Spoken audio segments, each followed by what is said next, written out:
Oh, good. Yeah. You're doing a tour in all of Australia in February, and I'm definitely going to be at the Brisbane show. I'm looking forward to it. I've been a big fan of you guys for a while, but I haven't actually gotten around to seeing a live show yet. So I'm really looking forward to it. And how about yourself? Are you looking forward to the tour? Yeah, definitely. Yeah, looking forward. We haven't played in Australia since it's 2018, isn't it? So yeah, 2016 we played.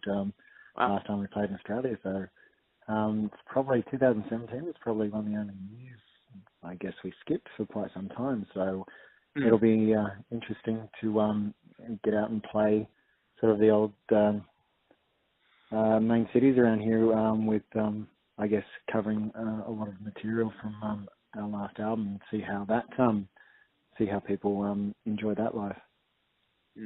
You've got a new album out called Earn. I'm really digging it. Yeah. You guys are such a unique sounding band. I can't even compare you to another band.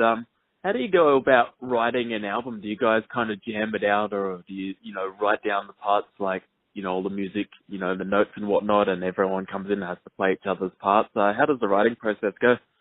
Well, a lot of it, someone will come along with, a particular riff or a section of a song that they've written and sort of give it to us or give it to everyone else in the band, and we sort of, I guess, go from there and develop it. Well, initially see if we like it or not, and then we'll kind of develop it and see where it goes. We don't necessarily have like a set formula as to how we write songs.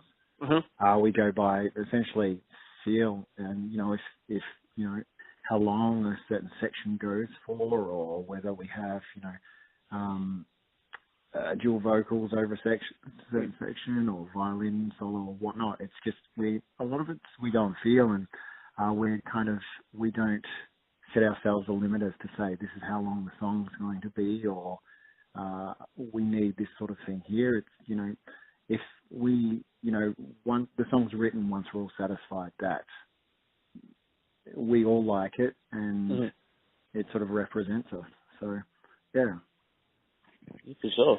I think definitely one of the unique parts of your sound is having the violin, and even in the way that the violin's done, it's different to what you would expect. A normal kind of orchestrated band would sound like. Yeah. Whose idea was it to bring in the violin in the first place? How did that come about? Well, I started the band in April of 2003. Yeah. And it's been a while. And I wanted either a cello or a violin to be incorporated into the sound. Cello was my first choice. Yeah. Tim knows that. But I wanted just, I guess, an extra dynamic incorporated into the sound as to how it fit in the sound. That wasn't something. I'm not a violinist, or I don't know a lot about classical music in the sense of writing. I listen to a lot of it, but in terms of writing it and how it fits, I'm not the one to ask for that. But I found Tim about 6 months later on a forum online talking about stringed instruments and heavy music and how there was it was very limited. And I messaged him on there asking him to come to a rehearsal, and he came to rehearsal, and he's here now. So he's done well to last this long. But initially, when implementing his violin into the sound, it was he was like a lot of it was testing the waters and played here and there on sort of the old material. But over time, I guess he's begun to understand his strengths and that sort of thing, and sort of experiment a lot better and a lot more. And I guess that's an avenue which has worked for us. We're all very open-minded people in what we do. And I take my hat off to Tim, how he's been able to, implement violin into our sound, unlike any other kind of band has done in that way. I mean, he could quite easily, play simple folk melodies or something like that, but it's completely different to what we do. Yeah, for sure. One band that you seem to tour with quite a lot is Cradle of Filth. I know I talked to Danny and Lindsay a few times last year, and they speak very highly of you. What do those guys like to tour with? Oh, they're fantastic to tour with. I mean, Lindsay's one of my best friends. Yeah. we initially met when we played with Cradle in Australia in Melbourne in, I think, 2013. Yeah. From memory. And then we bumped into them in a festival in, I think, Czech Republic, if memory serves me correct. I could be wrong. But we bumped into them there and started talking about touring together. And shortly after that, we toured both, I guess, did full tours of the US and of Europe with them. And over that time, they've become good friends. And, they're just like any other band. When you grow up looking up to all these sorts of bands, you have a certain expectation, but at the end of the day, they're no different from anyone else, and we have a lot of respect for them. And it's when you tour with a band like that that's been around for, I guess, 20 odd years. I think they've been around maybe 24 or something from memory. You understand when you see them tour and how efficient it is, and how, I guess, machine-like the whole process is of getting shit done, essentially. It kind of puts your band in perspective to say, we need to work so much harder to get to sort of this stage and, this well-oiled machine. And so, we have so much respect for Cradle, and all the members are, nice and willing to do whatever to kind of help us out. So it's been a good relationship for us. Yeah. And when you play with those, with Cradle, I feel your music's quite different. Does the crowd tend to like your stuff as well? Do they get into it? Yeah, look, I mean, it's playing with another band that's kind of not exactly sort of your genre is always going to be a risk, but at the same time, it's, you play support shows to make new fans, to be exposed to people that wouldn't necessarily listen to what you do. I mean, there are some elements between us and Cradle that, can cross over. And so, you may not make, not everyone's going to like you regardless, but there's certain elements, melody and, harsh vocals and, clean parts and that sort of things. Their songs are about as long as ours are in a lot of ways. And, we made, I mean, both tours with Cradle were really successful for us, and it's those sorts of risks are always worth taking, especially if you're playing to fans that don't necessarily listen to music is sort of progressive like ours. Yeah, it's kind of funny. I got a few music industry contacts that I see sometimes on Facebook, and for some reason, they've sort of criticised you doing the Patreon crowdfunding thing. I don't know what the big deal is, because I know Aussie bands aren't billionaires. What do you think about the criticisms? Do you think they're a bit, kind of, I don't know, backed by nothing? Yeah, like, to me, I honestly don't give a shit about people criticising it, because for me, it's, I don't see how it's a problem for anyone. Yeah. It's essentially like almost like a fan club sort of thing. People subscribe to us in a sense, and they get something from it, like whether it's they can see behind the scenes stuff, they can see other interviews, and all making of the album, and all these sorts of things that a lot of fans actually don't get a chance to see, and they're supporting us in that way, and we're giving them something. So, if people aren't interested, there's no obligation to them. But if people actually want to openly support what we do, then that's fantastic, and we appreciate everything. Every fan that sort of wants to help us out. I mean, all our fans, we're appreciative of. But the fans that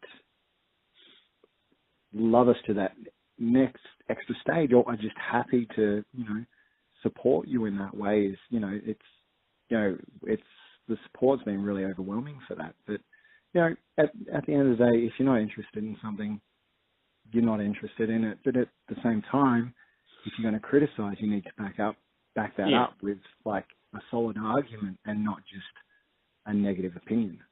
Yeah, for sure. I know with the new Paradise Lost album, I bought that through crowdfunding, and you got like a unique color that only the crowdfunders got for the vinyl. So I thought that was a pretty good idea. yeah, it still amazes me at how ignorant some people can be, and at the end of the day, life goes on, and they can, the problem's not with us or our fans or whatever. It's our problems with the people that just aren't open-minded enough to see that.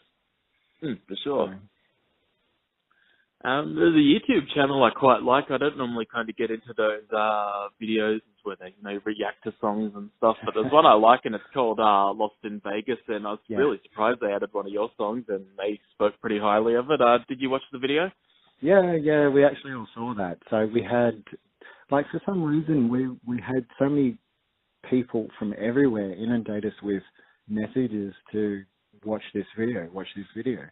And, we essentially so much spam, we had to eventually put up our own post with the actual reaction video to say, hey, yeah, we know about it. And here it is, just so people don't message us about it again. And no, it was really cool. It was nice to see people from that sort of, I guess, that don't necessarily listen to metal. I'm not sure too much on the history of them, but it was good to see such open-minded people sort of actually sitting back and appreciating sections and different elements of the music for what it is, as opposed to judging it based upon, say, not liking harsh vocals or that sort of thing. So, and it kind of gave us quite a bit of exposure to fans that wouldn't actually listen to heavy music, I guess. So that's the main reason I like their channel, because it's kind of unbiased, because they're really big on hip hop and whatnot. And now occasionally they do some metal requests.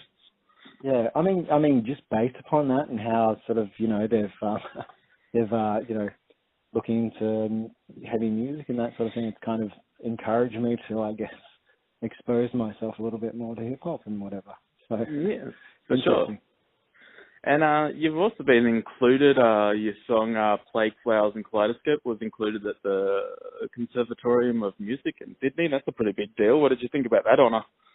Yeah, we were kind of a little shocked.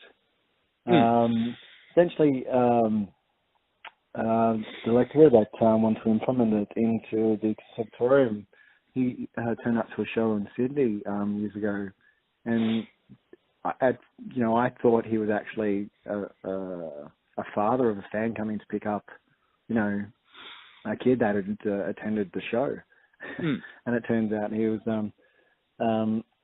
from the Conservatorium, and sort of he said, I want to implement the song into our curriculum. So it's it really took us aback, but it was at the same time quite refreshing to see someone open-minded from that sort of. I'm not saying that anyone at Conservatorium's not open-minded. I'm just saying that someone of that, I guess, if you're sort of higher up in sort of Conservatorium board or arts board or whatever of them, it's to see someone that open-minded and that willing to actually expose students to these sorts of instruments, played like this within certain genres of music. It's actually really inspiring to see that sort of thing. So it's we're not entirely sure how it's actually gone. We haven't had any feedback as to what's come out of that, but it'd be nice to eventually follow up on that and see what actually came out of it. Yeah, for sure. It's funny with most metalheads, I guess, if you ask them where the best metal comes from, they're going to say America or Europe, and no one really thinks of Australia. But when you go through the history of all our bands, there's so many contenders that could stand up with the best American or European bands. What do you think of the scene here, and who are some of your favourite bands from Australia? Yeah, I mean, I think the problem with Australia is because we're so closed off from the rest of the world. We don't, and a lot of bands from here don't necessarily can't make it overseas. So far, and it's so financially brutal for bands to actually get over there, and so the exposure is really difficult. So I guess that's where the internet comes in. In terms of the Australian scene, as far as I can remember, it's always been. I mean, it's ever fluctuating, but at the time, over the years, there have been some fantastic bands that have been able to do great things. I mean, you know, you've got bands like Psychroptic who are constantly sort of touring, bands like King Parrot. You know, one of my favourite bands, however they don't do much or haven't done much for a long time, is Adelaide doom band Virgin Black. Oh, I love them. Yeah, they're great. Yeah, I was talking to Roland a little while ago, and he was he's stewing on things at the moment. So, but I do see some hope down the track. So, fingers crossed for that. Yeah, I saw them open for Opeth a while ago, and they're great. Yeah, that was what year was that? I can't even remember. It's been about 6 or 7 years ago, or even longer. But to be honest, I actually went to that show to see Virgin Black. Yeah, I thought they were as good, if not better, than Opeth, and I love Opeth. Yeah, I wasn't sure how that was going to go down with a lot of Opeth fans, but I think it was a bit of a mixed reaction. But you know, for me, I didn't care. I actually watched Virgin Black and then spent, you know, a few songs watching Opeth and left shortly after. And yeah, other bands in Australia, you've got who's playing at the moment? I think Aquila's really cool, Melbourne band, kind of symphonic black metal. Who are on our old label, and Astriel, I think, one of my favourite Australian albums. Yeah, they're cool. Yeah, one of my favourite Australian albums ever is probably Renaissance Misanthropy. Released quite some time ago, but I don't know if the band's actually doing anything these days, but who knows. But yeah, the Australian scene's definitely growing, and I think, you know, I don't know how the future's going to go, but, you know, the more bands, the more Australian bands that actually get overseas, the more chance that the rest of, you know, Australian bands will get exposure, I guess. Yeah, for sure. Cradle of Filth are touring at some point this year. I think it's March. Are you going to be opening or checking out the shows? They're touring in May. May, yeah. Yeah, I'll be, I highly doubt that we'll be supporting them. I guess because we, you know, supported them last time, with one of the shows when they were here. But, you know, we're not even sure if we'll be in the country then. So, but, you know, so we can't sort of put all our eggs in one basket and risk going on an overseas tour to say, you know, we'll play again within Australia and support Cradle. So, you know, I don't necessarily know at this stage. But, yeah, obviously if we're here, we'll be planning to catch up with the guys. So we'll see. Yeah, definitely. So what are the rest of the plans for 2018? Have you got any festivals or any other shows lined up? So our it's still, we're juggling a lot at the moment. So we're obviously doing the Australian tour throughout February and towards the end of March going over to Europe. Only half of that tour is announced at the moment. So the rest of the tour is going to likely be announced within a week, I would say. So that's across Europe. So we'll be in sort of Europe from looking at sort of around the 23rd of 24th of March to the start of May. Then after that, we're looking at a few other options. We're kind of looking at the US again. And in terms of Europe, we've got a lot kind of potential happening there. I can't mention if we'll be playing any festivals. Like, it depends on a few other factors as opposed to whether we can work out logistics and that sort of thing. So, and also maybe looking at going across Asia as well. Awesome stuff. Well, I'll be at the Brisbane show. I'm really looking forward to finally getting around to seeing you guys live, and I'll take some photos. So if you like them, put them up on Facebook and Instagram if you want a copy. Yeah, absolutely. And we haven't played the Triffid before. What's that? Do you know what that's like at event? It's a pretty decent venue. Yeah, I saw Mayhem and Bowls are there last week. Sort of I think the Hi-Fi shut down, so now we're doing the Triffid. Yeah, it's a pretty cool looking venue. It's got a good outside area. It's good. I rated about 7 out of 10. Excellent. Good to hear. And come up and say hi, and we can share a drink. Awesome, man. Well, hope you have a great night, great tour, and good luck with the new album, Earn, which is out now. Thank you very much, Levi. Much appreciated. All right. Thanks, then. Bye. Cheers. Bye.